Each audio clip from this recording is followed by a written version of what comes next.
Hi friends, welcome back to study classes. तो एक बार फिर से आपका स्वागत है जी हमारी इंटरव्यू टॉपर सीरीज में। और इस सीरीज में आज हमारे साथ तुशिका जी जुड़े हुए हैं, जिन्होंने यूजीसी नेट दिसंबर 2025 एग्जामिनेशन में अपने जेआरएफ के गोल को अकम्प्लिश किया बहुत ही अमेजिंग स्कोर के साथ। 224 मार्क्स इनका स्कोर है जी। तो बहुत बहुत कॉन्ग्रेचुलेशन तुशिका, बहुत बहुत स्वागत है आपका। Thank you so much sir, it's my pleasure to be here on this platform. पहले मैं दूसरे स्टूडेंट्स की सक्सेस स्टोरीज देखती थी एंड उससे बहुत इंस्पायर होती थी। मेरा बहुत मन था कि एक दिन मैं भी सर के साथ इस तरीके से इस प्लेटफॉर्म पे जुड़ूंगी and today finally the day is here and मुझे बहुत अच्छा लग रहा है सर इस बिल्कुल, प्लेटफॉर्म पे आके। हमें भी बहुत अच्छा लग रहा है आपके साथ जुड़ के। और अब इस जर्नी के बारे में जानना चाहेंगे कि कब से ये जर्नी शुरू हुई और कैसी श्योर रही ये सर। जर्नी जी। Sure sir. सर एक्चुअली मैंने अपनी ग्रेजुएशन जो है वो Lady Shri Ram College Delhi university से कंप्लीट की थी ईयर 2021 में। एंड ड्यूरिंग माय ग्रेजुएशन ही मुझे यूजीसी नेट के बारे में पता चला था। एंड टीचिंग में तो सर मेरा स्टार्टिंग से ही इंटरेस्ट है। जब से मैं 11th क्लास में थी मैं तब से ट्यूशंस दे रही थी बच्चों को, तो स्टार्टिंग से ही मुझे ये था कि मुझे जाना तो टीचिंग में ही है। उसके अलावा और कोई गोल मैंने रखा ही नहीं था कभी। सो फाइनली मुझे जब मैं ग्रेजुएशन में थी तो टीचर्स जैसे प्रोफेसर से पता चला इसके बारे में। So I was pretty much sure कि मुझे आगे एम कॉम करनी है। फिर मैंने दिल्ली यूनिवर्सिटी से ही एम कॉम की। And then when I was in my third semester, उस टाइम पे मैंने फर्स्ट टाइम यूजीसी नेट के लिए अपियर किया। एंड फर्स्ट टाइम में ही मेरा नेट जो था वो क्वालिफाई हो गया था। तो उसके बाद सर लाइक 2023 में मेरी मास्टर्स कंप्लीट हुई। सिंस देन मैंने एक प्राइवेट स्कूल ज्वाइन किया हुआ है, PGT commerce teacher as a PGT commerce I have join there.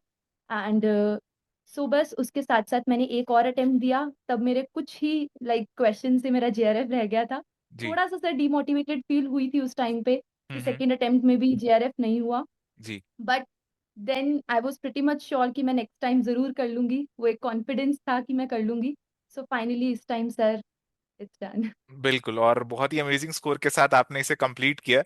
और बहुत अच्छा लग रहा है तुषिका जी से आज जुड़ के। और टीचिंग तो ऐसा लग रहा है इनके खून में है। और ये 11th क्लास से पढ़ा रहे हैं और अभी स्कूल भी ज्वाइन किया हुआ है और साथ में अपनी प्रिपरेशन को भी मैनेज कर रहे थे। तो इतना सब कुछ कैसे कर लेते हैं आप? प्रिपरेशन कैसे मैनेज हो रही थी आपकी जॉब के साथ?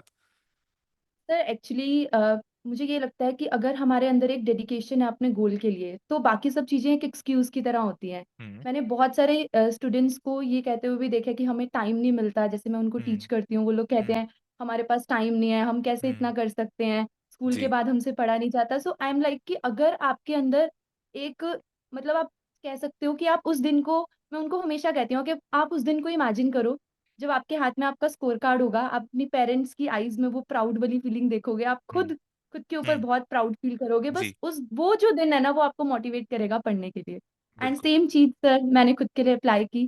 बस जी। मुझे वो दिन दिखता था कि जब रिजल्ट आएगा and I will be very proud, my parents will be very proud. So बस जी। जी। That's the only thing which motivate me. हाँ बिल्कुल, वी जी। आर ऑल प्राउड कि आपने अपना जो गोल है उसे कंप्लीट कर लिया। बट देखिए, आपका जो जर्नी रहता है उसके अंदर उतार चढ़ाव भी रहते हैं। आपके अंदर डेडिकेशन भरपूर है, बट कई बार कुछ ऐसी चीजें आती हैं, कुछ चीजें आपको थोड़ा सा रोकती हैं, आपकी प्रिपरेशन को हिंडर करती हैं। कभी कभी हम भी डिमोटिवेट फील करते हैं। तो उस समय यस किस तरीके से आप अपने आप को दोबारा से मोटिवेट किया करते थे? Sir, to be very honest 3rd जनवरी को जैसे एग्जाम था, सो 2nd जनवरी तक मैं बहुत डाइसी थी कि व्हाट इफ इस बार भी नहीं हुआ तो मैं बहुत ज्यादा डिमोटिवेट हो जाऊंगी। फिर सर आपने एक यूट्यूब शॉर्ट वीडियो अपलोड की a day before the exam.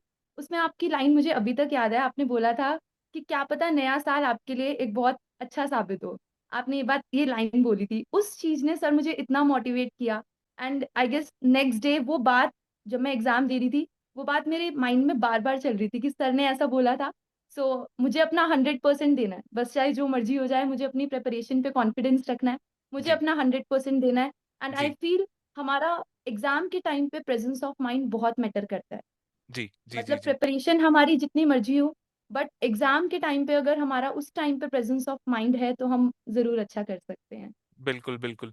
तो तुशिका जी, ये जो पूरी जर्नी आपकी रही थी, इसमें आपने प्रिपरेशन तो बहुत सारी करी है। और इस पूरी जर्नी के अंदर आपने प्रैक्टिस भी करी होगी, प्रीवियस ईयर क्वेश्चंस भी लगाए होंगे और रिवीजन भी किया होगा।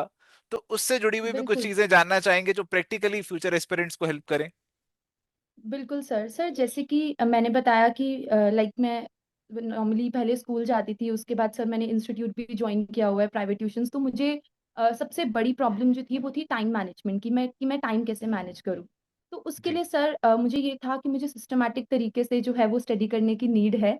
तो ऑफ कोर्स यूट्यूब पे आई नो बहुत सारा कंटेंट अवेलेबल है, बट मेरे पास उतना टाइम नहीं था कि मैं हर एक वीडियो को एक्सप्लोर करूँ। तो तभी मैंने सर एवर स्टडी क्लासेस के मास्टर कोर्स में जो है वो इनरोल किया था। उसमें सर मुझे ये बेनिफिट मिला था कि मुझे हर चीज़ ऑलरेडी सिस्टमैटिक तरीके से दी हुई है। आपने जैसे पूरा स्टडी प्लान दिया हुआ था, तो मैं उसको फॉलो करती थी। मॉर्निंग में सर लाइक मैं जो भी न्यू कॉन्सेप्ट्स थे, जैसे मुझे अर्ली हम्म। मॉर्निंग पढ़ने की हैबिट है, उस हम्म। टाइम पे मुझे ज़्यादा अच्छे से लर्न होता है। तो मॉर्निंग में जो भी न्यू वीडियोस थी, न्यू कॉन्सेप्ट्स थे, मैं वो चीज़ें लर्न करती थी। एंड ड्यूरिंग फिर इवनिंग में जब क्लासेस के बाद टायर्ड होती थी, तो तब ये होता था कि अब मैं एमसीक्यूज लगा लूँ, पीवाईक्यूज लगा लूँ। आपके यूट्यूब पे एक पीवाईक्यू रडार सीरीज है, हम्म। वो तो सर मैंने कम से कम 2 to 3 टाइम्स बहुत अच्छे से की थी। एंड एमसीक्यूज करते वक्त सर एक चीज जो मैं फॉलो करती थी, सपोज एक वीडियो में आपने 25 to 30 एमसीक्यूज करवाए, उसमें बहुत सारी चीजें ऐसी थी जो मुझे ऑलरेडी आती हैं, बट बहुत कुछ मैं उसमें न्यू भी सीखती थी। तो जो भी चीजें मैं मुझे वहां से न्यू पता चलती थी उस वीडियो से, मैं एक नोटबुक में उसमें उसको नोट डाउन कर लेती थी, जो भी हम्म। की पॉइंटर्स थे। हम्म। एंड ये बहुत इंपॉर्टेंट था कि वो जो न्यू कॉन्सेप्ट्स हैं उसको मैं अच्छे से रिवाइज करूँ, हम्म। बिकॉज जो मुझे ऑलरेडी आता है वो तो मेरे माइंड में रहेगा, बट हम्म। जो चीजें मुझे नहीं आती, जो न्यू है, उसको अच्छे से करना सर बहुत इंपॉर्टेंट था। सो जी। पीवाईक्यूज को बहुत अच्छे से किया, हर एक कॉन्सेप्ट, हर एक यूनिट को बहुत अच्छे से किया। पेपर 2 कॉमर्स का जो यूनिट था वो तो मैंने एक भी नहीं छोड़ा था, सभी किए थे। पेपर 1 में सर मैंने 2 यूनिट्स लीव कर दिए थे बिल्कुल, क्योंकि उसमें प्रॉपर क्रैमिंग थी, जैसे people development and environment and higher education, तो वो मेरे से नहीं होती थी, तो वो मैंने लीव कर दिया था। And ji. आई फील आपको 100% सिलेबस कवर करने की नीड भी नहीं है, हम्म। अगर आपका सब्जेक्ट स्ट्रांग है एंड पेपर 1 के बाकी सारे यूनिट्स मेरे स्ट्रांग थे, हम्म। तो आपका इजीली ये एग्जाम हो सकता है क्रैक। जी जी जी जी। और इसी चीज से हमारा अगला हाँ। सवाल निकलता है कि जब हम टीचिंग लाइन में चले जाते हैं, जब पढ़ाना शुरू कर देते हैं, तो कुछ सब्जेक्ट्स ऐसे हाँ। होते हैं जो हमारे फेवरेट बन जाते हैं, जो हम रेगुलरली टीच कर रहे होते हैं, उनसे जुड़े होते हैं। और कुछ सब्जेक्ट ऐसे होते हैं जो थोड़ा सा पीछे चले जाते हैं, उनसे हम रेगुलरली जुड़े नहीं होते, और कहीं ना कहीं थोड़ा सा डराते भी हैं। हर एक के वो अलग अलग सब्जेक्ट होते हैं। तो आपके लिए भी क्या कोई सब्जेक्ट ऐसे रहे थे, और उनके लिए आपने क्या कोई स्ट्रेटेजी फॉलो किया? सर एज अ स्टार्टिंग में मुझे इनकम टैक्स से डर लगता था, क्योंकि उसमें भी बहुत सारी चीजें हमें लर्न करनी होती थी। एंड लर्निंग से मुझे मुझे ये था कि जो कॉन्सेप्चुअल, जैसे न्यूमेरिकल पार्ट मेरा हमेशा से स्ट्रांग रहा है, थोड़ा सा सर लर्निंग से डर लगता था, तो वो सर मैं मॉर्निंग टाइम के लिए रखती थी कि मुझे ये 2 वीडियोस की जितनी भी चीजें हैं, आप जो भी उस मतलब सिस्टमैटिक तरीके से हर एक वीडियो इनकम टैक्स की मैंने आपके कोर्स में से देखी, तो हर एक वीडियो को देखा और उसको 2 2 बार मैंने रिवाइज भी किया। मतलब उसको ये नहीं कि वीडियो देख के छोड़ दिया, जैसे आपने माइंड मैप्स दिए हुए थे, उसके बाद प्रॉपर शॉर्ट नोट्स थे, तो उनको बार बार रिवाइज किया। सो इनकम टैक्स में सर बहुत जरूरी था कमांड करना, इस बार मैक्सिमम क्वेश्चंस जो थे वो इनकम टैक्स से ही थे। जी सो आई गेस कि वो करना बहुत एक मेरे लिए एक जी पॉजिटिव पॉइंट रहा है। जी हाँ जी जी। जी। तो बहुत सारी बातें तो ऑलरेडी इन्होंने बता दी हैं। अब हम ये भी जानना चाहेंगे कि जो फ्यूचर एस्पिरेंट्स हैं, वो भी चाहते हैं कि आपकी तरह नेट से जेआरएफ तक पहुंच जाएं। तो ऐसा क्या आपको डिसाइडिंग फैक्टर लगता है कि यार ये चीज अगर आपकी प्रिपरेशन में आ जाए, तो नेट से जेआरएफ तक आप पहुंच सकते हैं? Sir I believe PYQs and practice, mock देना, प्रैक्टिस करना। नेट से जेआरएफ तक जाने के लिए मेन रोल जो है वो सिर्फ प्रैक्टिस का ही है। अगर आपकी प्रैक्टिस अच्छी है, आपको ऑप्शंस को एलिमिनेट करना आता है, आप क्योंकि एग्जामिनर सिर्फ आपको कॉन्सेप्ट आई गेस सेम ही जाएगा, वो सिर्फ क्वेश्चन में कुछ ऐसे वर्डिंग्स दे देगा जिससे आपको वो कंफ्यूज करने की कोशिश करेगा।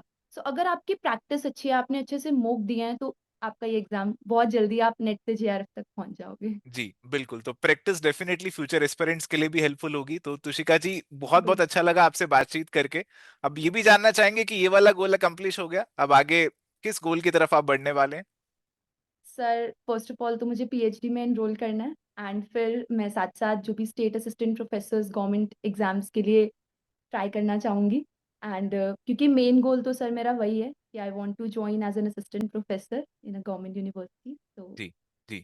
चलिए, तो बहुत बहुत अच्छा लगा तुशिका जी आपसे बात करके, और वी आर होपफुल कि जैसे आपने ये वाला गोल अकम्प्लिश किया, आप ऐसे ही फ्यूचर के सभी गोल्स को अकम्प्लिश करें और दोबारा से हमारे प्लेटफॉर्म पे आए। बहुत अच्छा लगेगा। Thank you so much. Thank you so much sir, I will be more than happy to come here again and चलिए तो जॉइन इन आज दिस के प्लेटफॉर्म। चलिए तो आज के इस सेशन को हम यहाँ पे कंक्लूड करते हैं। तो एक बार फिर से बहुत बहुत शुक्रिया तुशिका जी। आई एम होपफुल कि फ्यूचर एस्पिरेंट्स को बहुत सारी लर्निंग्स आज के सेशन से मिली होंगी। मिलेंगे नेक्स्ट सेशन में एक नए टॉपर के साथ। Till then, good bye, take care, all the best. Thank you sir.